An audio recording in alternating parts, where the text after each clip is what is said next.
Welcome to the XY Advisor Podcast, a global community of financial advisors sharing and learning with one another to drive the positive evolution of financial advice. To get involved, go to xyadvisor.com or simply download the XY Advisor app.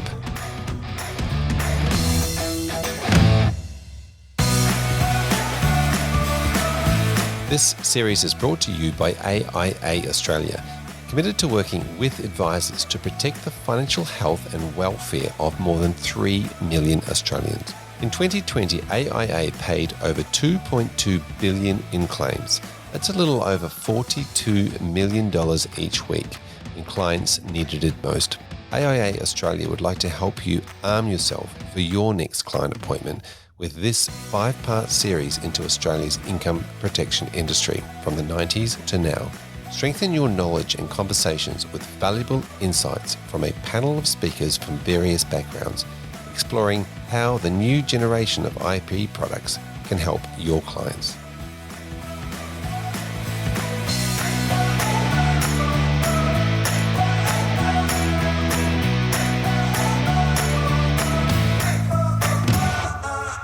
Thank you for joining us again. This is part 2 in our 5-part series on IDII, Individual Disability Income Insurance, and all the changes that have taken place.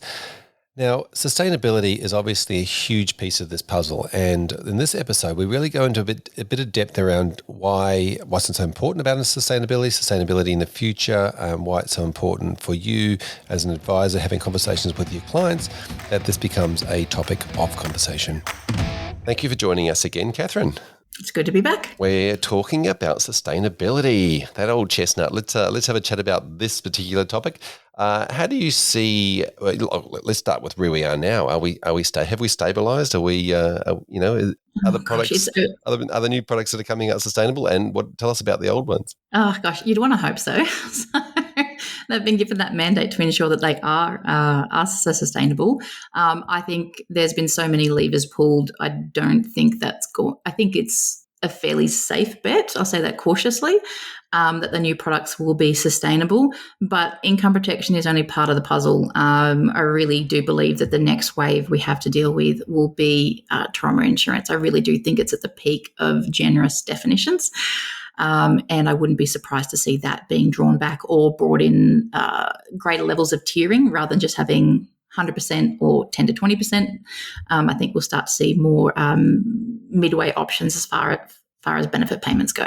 Are we going to be in the same boat with trauma then, if that's the case? Is there's this whole first? I really wouldn't be surprised. I think it's income protection was the biggest one, and it's so many people have it that there was a large area. But I've seen quite a few trauma insurance claims where it's been paid, and you think, gosh, that really wasn't needed as far as the indemnity principle goes. It just, like I said, it took something minor to provide a decent payout, which is not what it was intended for. Yeah, and if we go back to my comments from the first episode, where it's actually the other people in the pool's money who's paying for that claim, not the insurance company. Correct. I mean, if it's priced appropriately, that's not a problem. But if it's not, there's an issue. Yeah. So if your client's getting a payout, then essentially the other advisors' clients are forking the bill for that. Oh, correct. And, I put on a trauma reinstatement option wherever possible. I've got one client who's on their 3rd trauma full payouts. I'm a big believer of once you've claimed once, your chances of claiming go way, way up, and they do tend to. Yep. So do you think there'll be a first mover disadvantage in the space, and so therefore the insurers won't do anything? I don't think there would be so much in the sense that what we're starting to see is that insurers are coming out with alterations, but rather than the income protection piece where people have been forced to, the people are putting these offerings running alongside. So I think there could be a more of a gentle either upping the pricing on the existing product and giving people the opportunity to slide into one of these newer, more sustainable options, rather than the hard stop that we have with IP. Yes, exactly. So tell us about the idea of the old products then now. They're closed, obviously. They're closed books. I feel like when books close, you end up with they can become more and more expensive. What's your experience here? Oh, absolutely. we've all seen the really expensive, AMP come resolution products where they just get significant prices year on year, regardless of what the premium structure was. Those lifetime income protection benefit policies, they get to a point where your annual premium pretty much takes up 50% of any benefit in a given month. So it's insane. So it's at the point where people can't keep them. I mean, it will probably be some time before we see that with income protection. And APRA has indicated that they would love to see everybody exit the current products that were written prior to this and into the more sustainable versions. So the faster that rate happens, the smaller pool that you'll have left. So it's like anything. If you were to take all the healthy lives out of a pool because they don't need the more generous products, the people that are most likely to stay are those who know that their chances of claiming are going to be higher, so they don't want to give up those generous benefits. So you get a dirty pool, so to speak. So yeah. It's just the compound interest curve, right? It just compounds on top of each other. Yeah, absolutely. So I think we will see continued price increases on the old IP products, whether it's agreed value or just anything written prior to 1 October this year. And advisors are going to have that conversation with their clients. It's, do we stay where we are or do we move into something that's more affordable? I suspect most people will be having conversations that revolve around what can we do to keep you in this really good product before there's no other levers to pull, like extending waiting periods, going from comprehensive to basic, or dropping off other features.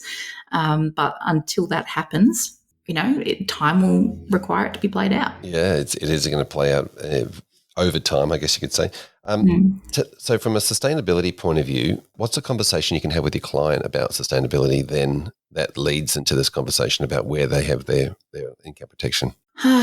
Look, I take the view, I focus on what I would do personally, and I have the old covers, and I know that is, for my circumstances, when I look at the layer of that I would want to keep that in place. And it really is going to come down to those client circumstances. I mean, if you're in business and you're looking at ongoing income offset clauses or, greater restrictions around there, some cases make sense not to have those, but depending on your structure, it could take a really long time to find something suitable.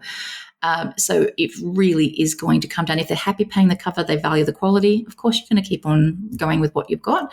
But as soon as those it starts to become unsustainable for the client, it's got to have that conversation, and it's going to depend on what the insurer has on offer for transition pathways. If you've got someone really unhealthy, if the insurer offers an eased transition to a new product and they want to go for it, sure. If they've had a bunch of health events, that's going to be a much tougher conversation because you can only look at that transition pathway within that insurer. You can't look at the broader market, not without seriously giving up some terms and conditions and potential exclusions and loadings. Or you stay where you are and you cop it for a while. So it's going to take some detailed analysis and looking at the pros and cons in each individual client's circumstances. Yeah, it feels like that, as you said, that transition, easy transition for a lot of clients where they would have, medical issues and not be able to get, cover anyway would be a good option. Very good. Now, the IDII, the first I stands for individual. How sustainable is group? Gosh, well, the one thing that benefits group is that there is no guaranteed renewability. So what we've had with income protection insurance on the retail side is it's guaranteed renewable. So the only lever that they have to pull is price. The group space is there's no guaranteed renewability with it. So the terms and conditions can be altered at any time. And we've seen not only wild price swings with the industry space, we've also seen significant changes to the definitions of disablement, whether it's TPD or income protection. So what I have seen over the last couple of years is the group insurance offerings are often more expensive these days, or at least they are for the demographics that I work with. So I feel like they've dealt with the sustainability issue largely already, and they do have more flexibility to continue to do so because they can change those terms whenever those contracts go up for tender. So they've got a little bit of flexibility there, but there are some drawbacks that they'll never be able to compete with, and that's the fact that things like income protection will always be wholly owned by a super. Fantastic. Catherine, thank you for coming on this episode. We'll catch you in the next one. Thank you. Welcome back, Jeff. Thanks, Fraser. Good to be back. And fantastic to have you. In this episode, we're talking about sustainability. A really interesting part of this jigsaw puzzle is the concept of how are insurance companies going to be sustainable, and how should we be adding sustainability to the consideration when we're looking at products moving forward. Tell us about your views, your ideas around the concept of sustainability in products. Yeah, I think the changes that have been put upon us through APRA's intervention are really big changes, and obviously they're designed to drive that sustainability through both product changes and making sure the insurers are having a good look at their pricing. So I guess the first part of it is we really hope that they've got that pricing bit right and it is priced sustainably, because I think from our viewpoint as advisors, the hard part in the recent times, there's lots of hard parts with insurance, but one of the hard parts has been that annual conversation about those massive increases in prices. So if they just come in with the right price to start off with, we can handle that conversation once and the client knows what they're paying and the value they're getting for it. So, I think it's in everybody's interest to get the sustainability right as soon as we can. From a client's viewpoint, it's a difficult one from a client to have the conversation with for a new client. For an existing client who's gone through those premium increases year after year, they can certainly get the concept of it hasn't been sustainably priced. But for a new client who doesn't have income protection and is coming in to talk about it for the first time, I wouldn't go into a conversation about sustainability. I'd be more talking about how it fits in with their needs and why it's the best product for their circumstances and relevant at the time. So that's kind of, I guess, how we address the sustainability conversation with clients. Yeah, because obviously the price shock that's taken place over the last couple of years really has left clients feeling in some way feeling a little bit let down. But I would say trust comes into this conversation when it comes to these sorts of price shock. Yeah, absolutely. Particularly, I think with the level premium books and the price rises of those, I think they're the ones that have really caused challenges because clients thought they had a commitment, whether that was it was missold or whether it was the communication wasn't quite where it could have been. But that was something that was positioned for, it was long-term sustainable for the client from a cash flow viewpoint, and that's where you could bring that into the conversation. But then the step premiums obviously getting out of control as well. So the challenge is obviously that the existing products are superior in the main to the new products. So it's about how do you manage that conversation and your ability to sustain those old products. And that, I think, is our kind of thinking at the moment. Is our starting point would be, where possible, we find a way to maintain those old agreed value contracts and work with the waiting periods and benefit periods and sum insured, and then think about is there a role for the newer products to come in at some point in time. At the moment, I think there's not a massive discrepancy between the costs. So you've got an inferior product which is priced the same as a really good product, but over the next few years we know that will change, and that will be a hard conversation to have for our team and the clients that we're talking to. Yeah, it's interesting, isn't it? So that concept of yes, you've had some bill shock. Yes, you may have lost a little bit of trust, but you also need to align the fact that there's a possibility of a lot of destabilization still to come in that space, and that at some point it might be worth considering the new types of products. I just wanted to go back on some of the comments you made about level, because this has been a really interesting piece for both clients and advisors to cope with. A lot of the time, there was always been a possibility for a whole book to rise at once, et cetera, but it wasn't necessarily considered, I think, from advisors' point of view to be it's coming. Just from that trust point of view, and obviously risk is a product that we need to have a high level of trust in. Do you think there's been any issues with trust from the advisor's point of view as well as the client? As in our levels of trust with the insurance companies? Oh, massively. Yeah, absolutely. It's a hard one because having been around for a while, you get to know lots of people, and there's lots of fantastic people at an individual level who I really like and respect and value their input. But at an institutional level, I do feel let down, and that's a hard thing to reconcile.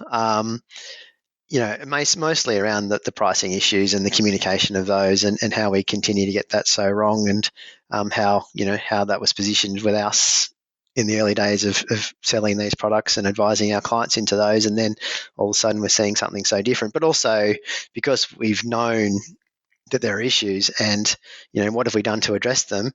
And there's a feeling, we recently had a catch up with our licensee on some of the insurance conversations, and there's certainly a feeling that all of this comes back onto the advisor. So we've got to sit in front of the client and go, yes, your premiums have gone up another 30-40%. Yes, there is an alternative, but it's not a very good alternative because the products are inferior. So the insurance companies have kind of foisted that upon us. And I don't think in the main, I think they're trying to do some stuff to help us, but in the main, they haven't done enough yet to help that conversation and make that easier, because it is a really difficult, time-consuming, challenging conversation, but also the process to then make those changes is not as easy as it should be. So, yeah, couldn't agree more. There's certainly a lot of people involved, and let's face it, like you said, we know most of them, and they're all good people. It's just that the situation is difficult for all the parties, not just advisors and clients. When we look at that conversation of that advice coming back on the advice provider or the advisor themselves, it's certainly a big piece of this conversation. When it comes to comparing and recommending products moving forward, we used to, it was quite simple. You look at products and price and you can compare those two together, and you look at those two variables and you work out what's going to be a recommendation. Now with this concept of sustainability and long-term and bill shock and stable premiums, does that leave a third level now of the research that you need to do when it comes to price, product, and long-term sustainability? Yeah, it does, absolutely. I think that's a really important piece for us. It's not something that the client, again, necessarily is going to want to be asking about, or we're not going to be putting that in the SOA necessarily as a sort of key benefit for why we recommend your company. But behind the scenes, in our insurance APL document, we've recently added in a column into the spreadsheet, which kind of powers the document, which talks about what's our feelings on the company, where they're at, what they're doing, how we're working with them, how they're communicating, and profitability, sustainability. Their backing, that sort of stuff is now going in there, because we can't keep doing what we're doing, and we've got to do our bit to make those changes and think about what we can. So that's definitely an important component of it. Fantastic. Jeff, thanks so much for coming on to this episode. We'll chat to you in the next episode when we're talking about that mindset that you just spoke about. Cool. Thanks, Fraser. Thank you for joining us again, Natalie Cameron. Oh, hi, Fraser. Always a pleasure. Fantastic to have you here. Now, we're talking about sustainability, all sorts of things around the products, the new products, the old products, and the stability of those products. Let's kick off with your thoughts and ideas. Oh, look, it's probably not AFCA's place to comment on the new products, but I certainly would say we have had quite a decent number of complaints in recent times around the affordability or unexpected premium increases on existing IP products, which is probably not surprising to anyone. And I would imagine that if two things converge, I would expect for there to be a lot less complaints, and I hope that's the case. Now, one of those things is that the product is more sustainable, that there is, and it certainly looks like that the changes would drive sustainability, and then very importantly that there is really good communication between advisors and their clients about what the new products cover. So really just addressing that past mismatch in expectations between what the product or the price of the product is and what actually ends up happening. Yeah, this is a really interesting piece of the jigsaw puzzle. I think that around complaints is that expectation and outcome piece of the puzzle. You mentioned affordability, though. Let's dive into that. Affordability is one of those things that I always say. The time you most need the cover is the time when you can least afford it, and the time when you can most afford the cover is when you don't need it when it comes to insurance or as much. How do we go with affordability from an advisor's point of view? Because and should we be really looking at long-term affordability and sustainability and a premium versus now sort of? How do advisors do that or play that game of long-term versus short-term when it comes to sustainability or affordability? Yeah. Oh, look, it's the advisors out there, hats off to them. It's a tough job. And the reason why people seek their advice out is that they're so experienced in this. And I think it is, to not sound too cliched, it's just the balance, isn't it? I mean, I don't want to be too boring, but as all advisors would know, the Corps Act requires them to act in the best interests of their clients, and that includes very, very importantly, finding out what their objectives, financial situations, and needs are, and making reasonable inquiries, and then making sure that they investigate. Do make sort of reasonable investigation into available products, and then they need to make a reasonable recommendation that's based on the client's relevant circumstances. And I can imagine that advisors, considering these new products might be concerned about the coverage. And I'm not saying that they should always favour affordability over product terms. What I'm saying is that they really need to consider the client's objectives, financial situation, and needs. And ASIC themselves are very clear that includes affordability, and also I guess echo these comments that good communication is really the key to making sure you get that balance right. Yeah, that's a really interesting part of it, isn't it? It keeps coming back down to that, doesn't it? That making sure that the clients understand and are on board and understand exactly what's going on. Speaking of understanding, I guess I've always wondered about this question, but is sometimes the complaints around not understanding the information more around the idea of they forgot the information because they sort of understood it at the time, and then they just never really thought about it over the last couple of years, and now they've sort of didn't really remember that conversation? Or how does understanding go with just in some of the claims that you've looked at, maybe when you look at the files and say, oh, well, they look like they understood at the time, but they just don't understand it now? Yeah. Oh, look, I can't remember what happened last week sometimes, so I can completely understand. And that's very difficult for advisors and for the consumer as well.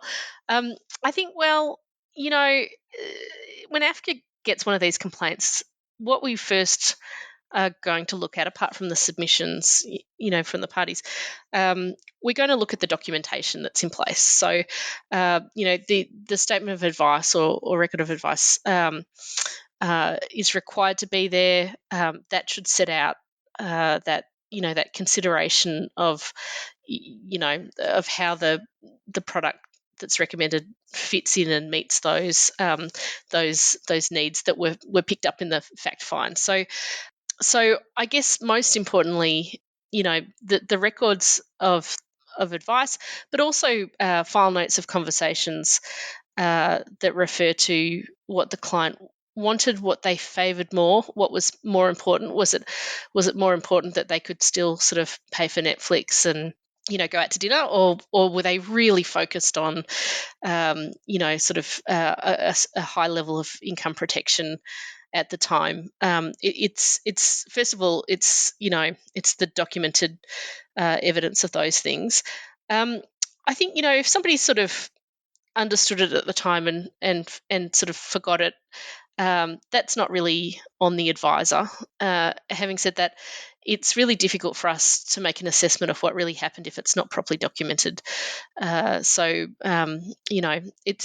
probably obvious advice, but making sure you've got great file notes and that you don't just use the template SOA, and really consider what that person wants and needs and can afford is really important. I mean, we often say, well, if it was someone in your family, who was looking for income protection, would you be saying, Mum, you can't afford this, go for this one, it's still got pretty good cover, but you're still going to be able to go on a holiday once a year?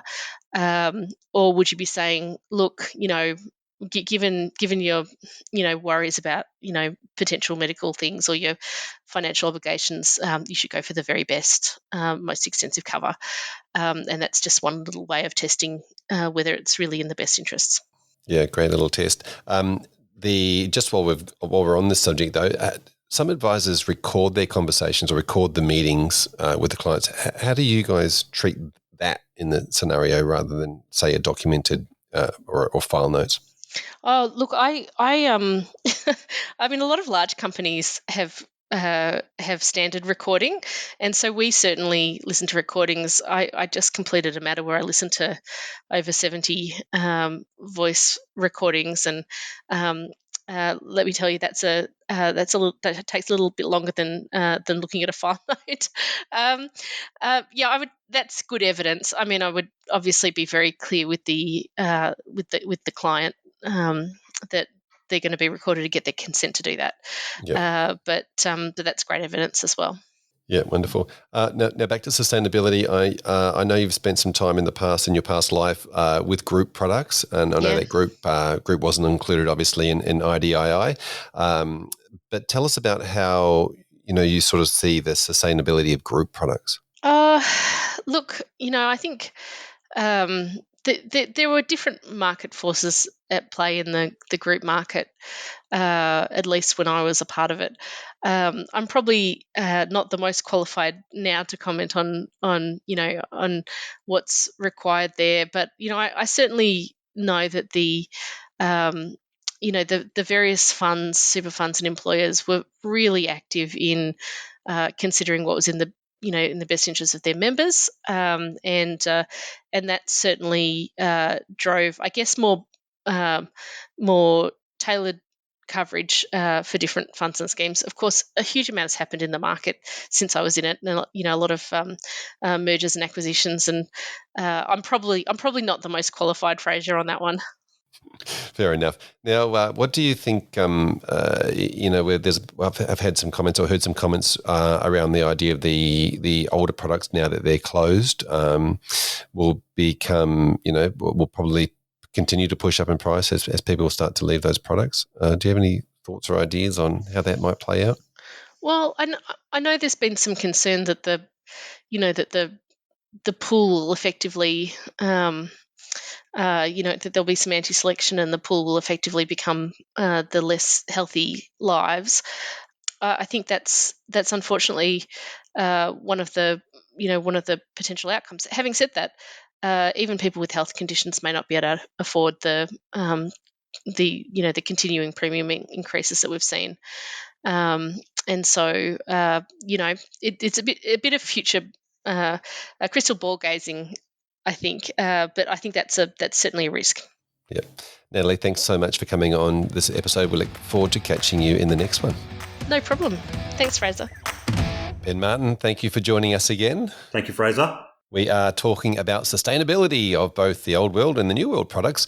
And let's have a chat about sustainability and why that was such an important aspect to obviously with the new products. Yeah, look, it's at the end of the day, in our discussions with advisors around the country, one of the fundamental questions that we start off with is, why are we having this discussion in the first place? And the answer will typically come back to the ad hoc, out of cycle rate rises that ran rampant through our industry in the old world. And at the end of the day, our advisors and our clients, they're sick to death of these out of cycle ad hoc rate rises. And so the feedback we've been getting from a lot of advisors around the country is we fundamentally need to look at building products in a way that is, let's call it, sustainable, so that clients and indeed advisors are liberated from those pricing pressures that have prevailed and wreaked havoc across the retail life insurance industry as of late. So that's the feedback we've been hearing, and so when we look across the market and the current offers off the back of these next generation income protection products that have been released by all of the insurers around the country, we can see that different insurers have adopted and have indeed taken different risk appetites as they've approached the release of these, or as they've designed their new product constructs in line with these APRA measures. Yeah. Now you mentioned wreaked havoc on, but it also wreaked havoc on the relationships between advisors and clients, advisors and insurers, and clients and insurers, didn't it? Sort of that whole trusted relationship that was there is always, bill shocks a great one to put strain on those relationships. Yeah, and look, I mean, everyone, it's that element of surprise that we just want to get rid of, particularly when it comes to an insurance policy. I mean, we know the private health premiums are being increased year on year. And when you've got an IP policy statement coming through advising of an ad hoc rate rise, that just compounds any cash flow pressures that might obviously be prevailing within that particular family budget. So when it comes to the old products, it's fair to say that a lot of them were fairly similar because they were all competing, in that space, as you mentioned, that arms race. With the new products, they're all very different. Do you think that there's a possibility that those newer products will sort of come together in a way in the for under that sustainability banner? Well, that's the $1 million question, Fraser. I don't know, if I could be honest with you, because what we're seeing across the spectrum or across the if we pause for one moment and scan the current market and have a look at the current offers available to new business for our clients, we can see that there's lots of variation, Fraser, amongst the product designs across all insurers. So at one end, at the extreme end, we've got products that have been built that, let's say, aren't within the spirit of the APRA measures and indeed the Actuaries Institute reference product and recommendations that have been prescribed by the Actuaries Institute. That's at the extreme end. At the other end, or perhaps at the midpoint, we've got a whole bunch of products that have been designed in line with the APRA measures and the Actuaries Institute that have fundamentally been constructed with one aim, right? And that aim, of course, is to address the root cause of why we're having this discussion in the first place and to build products that manage long-term claims and have effective controls in place to manage and keep these products fundamentally sustainable moving forward.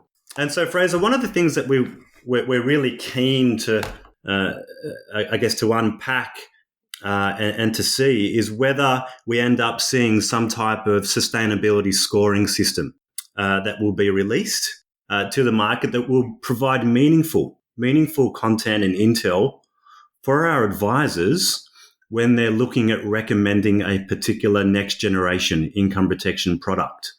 Because as I was alluding to earlier, it can be difficult to apply that tangible piece to that whole sustainability narrative. And that's why something like a sustainability scoring system, I think, is going to be a very helpful tool to advisors and licensees to the extent that they're scanning the market, assessing which income protection product to recommend to their client, especially if their underlying philosophy requires and warrants a product that is fundamentally in the best interest of the clients and built in a sustainable manner moving forward. Yeah, there's a lot of talk in sustainability around investing and, and long-term. It's probably something that probably should also be discussed when it comes to, long-term insurance products.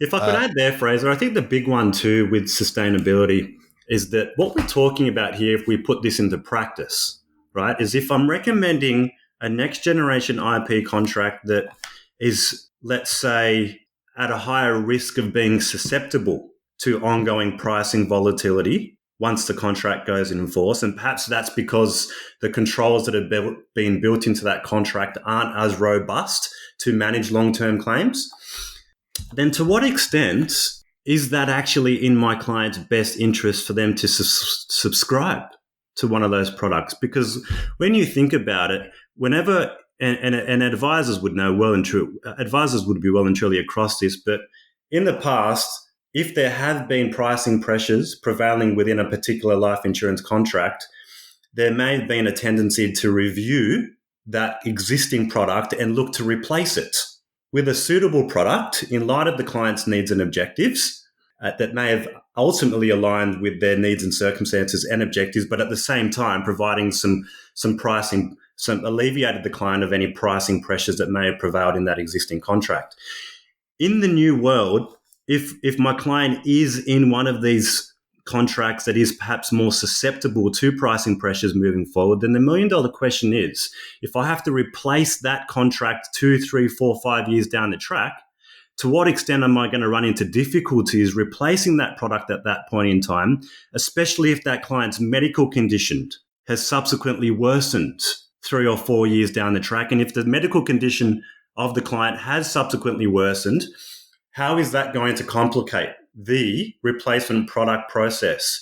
That might be via extra underwriting, medical exclusions, loadings, and I might not be able to jump the underwriting hurdles in the first place, given their underlying medical condition. So that's the risk we run, Fraser, I guess is what I'm trying to say here, is that if I am popping a client into one of those more extreme income protection policies that perhaps hasn't been designed within the fundamental spirit of these measures, to what extent is that not in my client's best interest if I can foresee future health challenges that might be on the horizon for that particular client? Yep. Now, you mentioned the sustainable scoring system, and obviously some of the scoring system we've used in the past, apart from understanding and knowing your product, has been software that rates product features and benefits also against the price, or the premium, I should say. But how can we get that sustainability type scoring into those products? And I guess that's probably way down the track, or to just for now understand it from an advisor's point of view, to be able to have that sustainability overlay. Yeah, so I think the thinking behind the scoring system is to have a look at so an independent or a third party will run the assessment. They'll look at the particular terms and conditions within a product construct, and they'll look at the various controls that have been built into that contract. Now, based on a balanced assessment of each and every control, a determination will be made as to what extent do those controls manage that long-term claims experience, and therefore to what extent is it classified as being sustainable or not. Yeah. So I guess like anything, it's probably going to wash out over the next few years, and we're not really going to be able to say right now. Hopefully it happens sooner rather than later, Fraser. But on a first principles basis, what we would encourage the advisors to do is to have a look at the policy and the contract in its entirety, lift up the hood, whether that's by way of trolling through the various IRIS reports that assesses and shines and applies scrutiny to the underlying features of the contract, and make a balanced assessment in conjunction with your licensing and compliance officers as to whether or not that product has been built in line and within the spirit of these APRA measures, because as a starting point, that's going to give you a good sense of, to the extent to which that product is sustainable moving forward. Wonderful. Ben, thanks so much for coming on this particular episode. We look forward to unpacking what you just said there a little bit more in the next episode where we dive into the concept around critical thinking and mindset of the advisor.